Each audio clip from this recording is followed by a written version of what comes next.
Hollywood? On dit que c'est une fabrique de rêves, mais c'est aussi une machine à broyer les hommes. Il suffit d'un rien. Le poison d'une remarque jalouse, la lame d'un rôle volé, le froid d'un simple regard. Pour réduire une carrière en cendres, une seule étincelle suffit. Et ça, Sophia Loren le sait dans sa chair. Pendant des décennies, son nom a résonné comme un hymne à la beauté et au talent. La reine incontestée qui a mis le monde à ses pieds. Mais que se cache-t-il vraiment derrière les flashs crépitants et les sourires de façade? Derrière les paillettes, un poison lent s'infiltrait. Les murmures, les rivalités, les trahisons. Aujourd'hui, à 90 ans, le rideau tombe. Les secrets ne peuvent plus être gardés. Sophia Loren ne retient plus rien. Elle livre enfin les noms. Les 5 acteurs qui, morceau par morceau, ont tenté d'anéantir sa légende. La plus grande tragédie de sa vie n'a pas été un film raté. Sa plus grande tragédie avait un visage, un sourire capable de faire chavirer le monde. Cary Grant. Il fut son amour interdit, sa plus profonde déchirure. L'homme qui, peut-être sans même le vouloir, a fait dérailler le cours de sa vie. Imaginez la scène. Le tournage de Orgueil et Passion. La jeune Sophia, à peine 21 ans, débarque à Hollywood, le cœur battant. Face à elle, Cary Grant, 53 ans, l'icône inaccessible, le dieu vivant du cinéma, marié, intouchable. Dès le premier regard, le choc est foudroyant. Quand j'ai enfin aperçu son profil inimitable, j'ai cru que j'allais m'évanouir, avouera-t-elle. Était-ce de l'amour ou la plus cruelle des manipulations? Malgré leurs 30 ans d'écart, malgré leurs engagements, ils plongent dans un tourbillon passionnel qui les dévore. Grant mène un siège en règle. Des lettres enflammées, des appels chaque matin, des bouquets de fleurs quotidiens. « Pardonne-moi, cher enfant, je te presse trop. »« Prie !» lui écrivait-il, et Sophia y a cru. Elle cesse accrochée à ses murmures de divorce, à la promesse d'une vie à deux. Mais Hollywood est une illusion, et la plus belle des promesses peut se transformer en la plus amère des leçons. La sentence tombe par une lettre. Pas de lui, mais de sa femme, Betsy Drake. Glaciale, brutale, définitive. Chaque mot est une lame de rasoir. Tu n'étais qu'un rôle secondaire dans sa vie, et sa scène avec toi est terminée. Le sol se dérobe. C'est plus qu'un rejet, c'est une humiliation. En une nuit, elle comprend. L'homme qu'elle aimait n'a jamais cessé de jouer la comédie. Il jouait, dira-t-elle, le cœur en miettes. Et moi, j'étais vrai. Brisée, elle se réfugie dans les bras de Carlo Ponti. Elle accepte sa demande en mariage. Non par passion, mais par désespoir. Un choix qui la précipite dans un autre enfer. Leur union est condamnée par le Vatican. Sophia est accusée de bigamie, ostracisée, contrainte à l'exil. Pendant ce temps, Grant impose que le rôle principal de « la péniche du bonheur », écrit pour sa femme, soit donné à Sophia. La trahison est désormais publique. La presse se déchaîne et la surnomme la briseuse de ménage. Les producteurs la fuient. Lui, Cary Grant, l'idole, reste indemne. Elle, Sophia, porte seule le poids de la honte. Hollywood lui tourne le dos. Trop scandaleuse, trop européenne. Des années plus tard, elle arrachera sa revanche. Un Oscar gagné par sa seule force, non grâce à Hollywood, mais malgré Hollywood. Mais si Cary Grant a brisé son cœur, un autre monstre sacré allait tenter de briser son âme. Sophia Loren a survécu à la trahison, mais pouvait-elle survivre à l'humiliation infligée par l'un des hommes les plus imprévisibles du cinéma? Marlon Brando. Ce qui s'est passé sur le tournage de La Comtesse de Hong Kong en 1967 n'est pas une simple querelle. C'est le récit d'une violation, d'une ligne rouge franchie dans le silence d'un studio. Sur le papier, le duo Brando-Loren, dirigé par Charlie Chaplin, promettait d'entrer dans l'histoire. Mais derrière les portes closes, le rêve a viré au cauchemar, et ce fut l'un des épisodes les plus sombres et les plus laids de toute sa carrière. Hier, aujourd'hui, demain.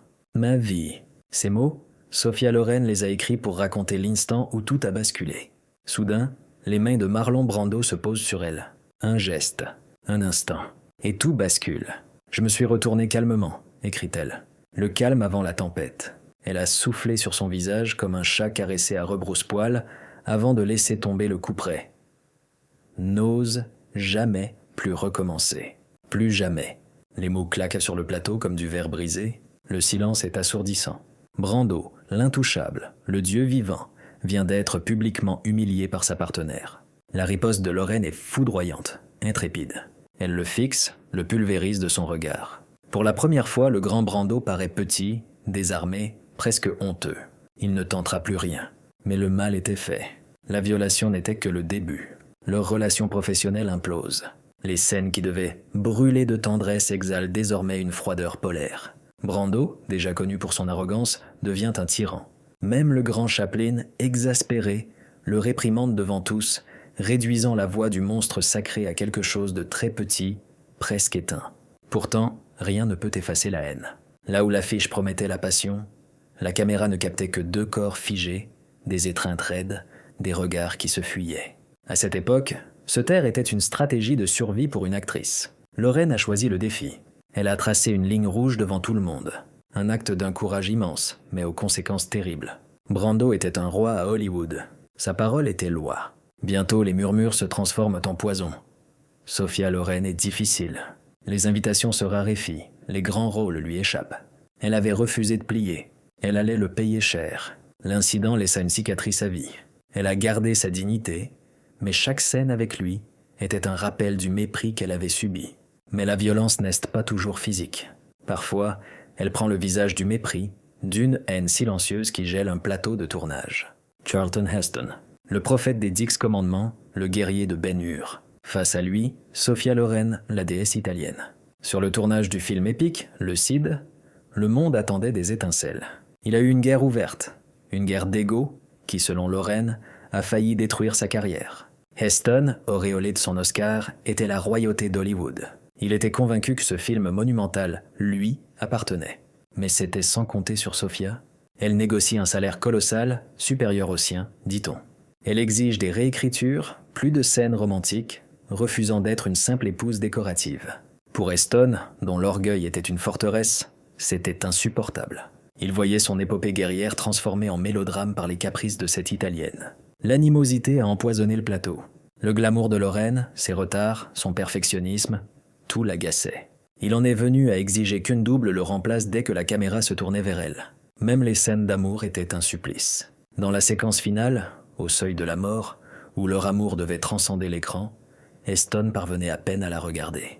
Ce que le public a pris pour de la noblesse stoïque n'était en réalité que du mépris glacé. En coulisses, la guerre faisait rage. Le coup de poignard final fut planté sur les affiches. Le nom d'Heston, triomphant, au-dessus du sien. Pour lui, une formalité. Pour elle, une déclaration de guerre. Elle a porté plainte. Ce n'était pas de la vanité. C'était une bataille pour sa survie dans une jungle où l'ordre des noms sur une affiche décide de votre pouvoir, de votre avenir. Le film fut un succès, mais les cicatrices, elles, ne se sont jamais refermées. Le verdict tomba, glacial, dans les pages de Newsweek. Mademoiselle Lorraine et Monsieur Heston passent le film à simplement se lancer des regards furieux. Ce que le critique voyait comme un défaut de jeu était en réalité une haine bien réelle. L'influence des Heston était un poison. Combinée aux rumeurs qu'il avait lui-même alimentées, elle referma sur elle les portes d'Hollywood. Les grands rôles se firent rares. Elle était devenue radioactive. « Ils m'ont puni parce que je voulais du respect », murmura-t-elle un jour, le cœur lourd. « Ils ne pouvaient pas me pardonner de ne pas m'incliner devant son ego. » Mais la haine d'un homme est une chose. L'humiliation publique orchestrée par une rivale en est une autre. Il existe une photo. Un cliché devenu une légende, une arme du crime figée dans le temps. Sophia Loren, déesse italienne, foudroyant du regard le décolleté vertigineux de Jayne Mansfield. L'image est devenue un mème, l'ultime side-eye. Mais derrière ce regard se cache une histoire bien plus sombre. La peur, la colère et la certitude qu'à Hollywood, une seule soirée peut vous anéantir. Paramount déroulait le tapis rouge pour sa nouvelle reine, Sophia Loren. La soirée devait être son couronnement. Et puis, Jayne Mansfield a fait son entrée. Non, elle n'est pas entrée. Elle a fait irruption. Une bombe à retardement platine, parfaitement consciente que chaque photographe était braqué sur elle. Elle a ignoré tout le monde, fendant la foule pour venir s'asseoir, ou plutôt s'exhiber, à la table de Sophia. Chaque flash crépitant était une balle, et Sophia était la cible. Son regard, immortalisé, n'était pas de la jalousie. C'était de la panique. « Regardez la photo », expliquera-t-elle des décennies plus tard. « Je fixe ces tétons parce que j'ai peur qu'ils ne tombent dans mon assiette. Sur mon visage, vous pouvez lire la peur. J'avais l'impression que tout allait exploser. Boum !» Pour Mansfield, c'était une victoire. Un coup de maître médiatique. Du jour au lendemain, personne ne parlait du contrat de Sophia Loren. Tout le monde parlait de la poitrine de Jayne Mansfield. Ce qui devait être l'intronisation d'une actrice devint un cirque. Cette photo est devenue son fantôme. Elle m'a poursuivi toute ma vie, avouera-t-elle. On me l'attend sans cesse pour que je la signe. Je ne le fais jamais. Je ne veux rien avoir à faire avec elle. » Pourtant, malgré l'humiliation, Lorraine a refusé d'entrer dans son jeu. Elle n'a jamais attaqué Mansfield, parlant même d'elle avec une compassion troublante après sa mort tragique 10 ans plus tard. Une reine ne s'abaisse pas à la guerre de bas étage. Elle avait survécu aux monstres sacrés, aux reines du scandale. Mais pouvait-elle survivre à son propre reflet? À son double, sa rivale éternelle? Gina Lollobrigida, l'autre déesse. Dans l'Italie des années 50, leur rivalité était plus qu'une querelle de stars, c'était une guerre civile culturelle. 2 femmes proclamées la plus belle du monde, enfermées dans un duel à la fois tragique, théâtral et cruellement public. Pendant des décennies, cette guerre pour la couronne a défini la carrière de Sophia Loren et, à un moment, a bien failli la briser pour de bon. En 1954, à Londres, une guerre éclate. Non pas sur un champ de bataille, mais sous les flashs crépitants d'un festival de cinéma. La reine d'Angleterre est présente, mais personne ne la regarde.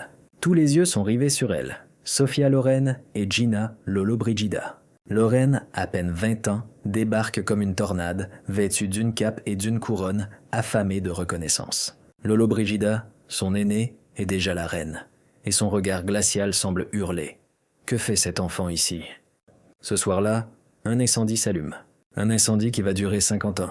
Le poison s'infiltre vite. Guidée par Carlo Ponti, la jeune Sophia lance la première pique, plaisantant sur le fait d'être plus plantureuse que Gina. La riposte de Lollobrigida est un coup de poignard, une humiliation publique. Nous sommes aussi différentes qu'un pur sang et une chèvre. Moi, je peux jouer une paysanne ou une dame. Sophia ne peut jouer qu'une paysanne. L'insulte est brutale. Elle vise le cœur, les racines de Lorraine. Blessée mais pas abattue, Sophia riposte avec génie. Elle se découvre soudain des ancêtres nobles et se présente désormais comme la vicomtesse de Pozzuoli. Tu me traites de paysanne? Je deviens l'aristocratie. La guerre n'est plus verbale. Elle est professionnelle. Quand Lollobrigida, trop gourmande, refuse un rôle, Lorraine, plus maligne, accepte un cachet inférieur et s'empare du trône. C'est un tournant. Sophia devient la nouvelle coqueluche de l'Italie. Gina Fulmine. La presse se déchaîne, les surnommant ennemis jurés. Pour Lorraine, le danger est immense. À Hollywood, on ne veut pas d'une actrice, on veut une star. Et les scandales sont un poison mortel pour une carrière naissante. Et puis, en 1960, le coup de grâce. La Ciociara, Lorraine abandonne le glamour, plonge dans la douleur brute d'une mère en temps de guerre et livre une performance qui foudroie le monde. À 25 ans, elle remporte l'Oscar. Le tout premier pour un rôle en langue étrangère. C'est la consécration. Lollobrigida, la plus belle femme du monde, est laissée sur le bas-côté, sans Oscar, sans la reconnaissance ultime.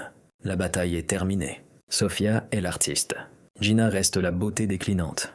La rivalité ne s'éteindra jamais vraiment. Jusqu'à la fin, Gina répétera avec amertume que tout était une invention de Sophia et de ses agents. Une amertume tenace, même dans la vieillesse. Lorraine, elle, choisira un silence royal, refusant d'alimenter le feu. Elles ne se reverront qu'une seule fois. Un simple salut de loin.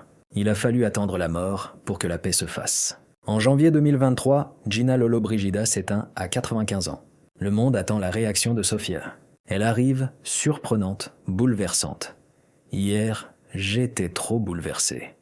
Chère Gina, ton corps s'est éteint, mais la lumière de ton étoile brillera toujours sur nous et dans nos cœurs. Je t'aime, Gina, un acte de grâce final. Après un demi-siècle de titres venimeux et de piques assassines, Lorraine choisit la compassion, l'amour. À 90 ans, la vérité de Sophia Loren éclate enfin. Et soudain, les films que nous pensions connaître prennent une autre couleur. Une question demeure. Peut-on encore regarder ces œuvres avec les mêmes yeux, maintenant que l'on connaît les guerres qui se jouaient en coulisses? Faut-il célébrer ces légendes pour leur art ou pour leur incroyable capacité à survivre? Qu'en penses-tu? Laisse ton avis en commentaire, mets un like et partage cette histoire avec tous ceux qui admirent la reine Sophia Loren.